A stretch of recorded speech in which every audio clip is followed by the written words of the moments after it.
गव्हाचे काळ जाळताय, तुमची जमीन उद्ध्वस्त होत आहे. The dark truth of stubble burning.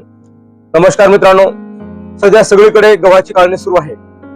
पण काढणीनंतर एक दृश्य भारतभर नेहमी दिसते. शेतात लागलेली आग.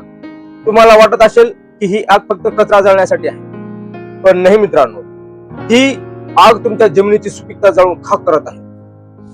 आजच्या या व्हिडिओमध्ये आपण एका अशा विषयावर बोलणार आहोत ज्याकडे बहुतांश शेतकरी दुर्लक्ष करतात. हार्वेस्टरने गहू काढल्यानंतर एका एकरात साधारणतः 1.5 ते 2 टन काढ उरते. वेळ आणि पैसा वाचवण्यासाठी आपण ते जाळतो, पण या जाळण्यामुळे जमिनीचे किती भयंकर नुकसान होते आणि या कचऱ्याचे रूपांतर एका उत्तम सेंद्रिय खतात कसे करता येईल याचे सायन्स आज आपण समजून घेणार आहोत. चला तर मग सुरू करूया. सर्वप्रथम पाहूया the dark reality. What exactly happens when you burn? मित्रांनो, सगळ्यात आधी हे समजून घ्या की काळ जाळल्यावर नेमकं होतंय का. जेव्हा आपण शेतात आग लावतो तेव्हा जमिनीचे तापमान अचानक वाढते.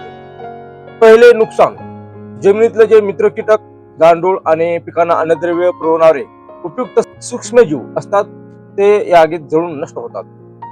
आपण जमीन अक्षरशः डेड व्हायला सुरुवात होते.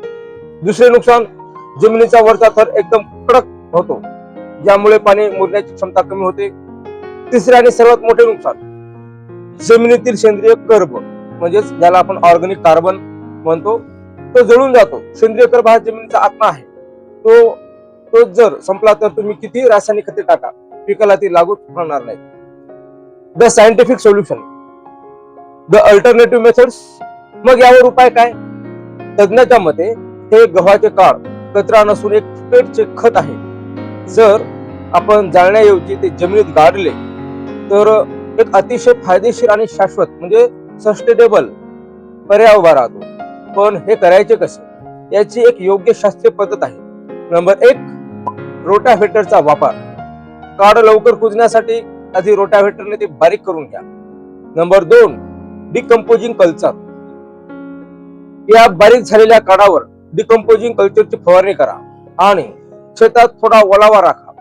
यामुळे कुजण्याची प्रक्रिया वेगाने सुरू होते. नंबर 3, सुपर फॉस्फेटची मात्रा. या कुजणाऱ्या काडावर थोडे सुपर फॉस्फेट टाकले तर एक अतिशय उच्च दर्जाचे खत तयार होते. पण इथे एक कॅच आहे, इम्पॉर्टंट पॉइंट. जे हे काड जमिनीत कुजत असते तेव्हा त्या प्रक्रियेला भरपूर नत्राची म्हणजेच नायट्रोजनची गरज असते. जर आपण वरून अतिरिक्त नत्र दिले नाही तर कुजवणारे जीवाणू जमिनीतले नत्र ओढून घेतील आणि पुढच्या पिकाला नत्र कमी पडेल. त्यामुळे काड गाडताना अतिरिक्त नत्र देणे अत्यंत आवश्यक आहे. तसेच ही संपूर्ण प्रक्रिया पुढील पिकाच्या किमान 55 ते 60 दिवस आधी व्हायला हवी. नंतर पाहूया अपवाद आणि निष्कर्ष. Expectation and calculism. आता काही शेतकरी म्हणतील की साहेब, आमच्याकडे पाणीच नाहीये किंवा पुढचे पीक लगेच घ्यायचे आहे, मग काय करू. मित्रांनो, पाण्याची तीव्र कमतरता किंवा वेळेचा प्रचंड अभाव असेल तर अपवादात्मक परिस्थिती काड जाळण्याचा पर्याय उरतो. पण हे रुटीन बनवू नका. जर आपण योग्य व्यवस्थापन केले तर हे गव्हाचे काड जमिनीत सेंद्रिय पदार्थ वाढवेल, जमिनीची पोत सुधारेल आणि तुमची दीर्घकालीन उत्पादन क्षमता कैक पटीने वाढेल. त्यामुळे मित्रांनो, आजच ठरवा, जाळण्याऐवजी गाडण्याचा पर्याय स्वीकारणे ही आता काळाची गरज बनली आहे. जमिनीला वाचवा, जमीन तुम्हाला वाचवेल. हा व्हिडिओ जर तुम्हाला माहितीपूर्ण वाटला असेल तर प्रत्येक शेतकरी ग्रुपवर नक्की शेअर करा.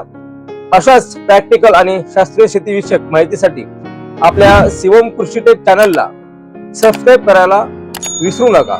तसेच खते आणि औषधाच्या अधिक मार्गदर्शनासाठी तुम्ही शिवम कृषी टेक ढोकसाळ येथेही भेट देऊ शकता.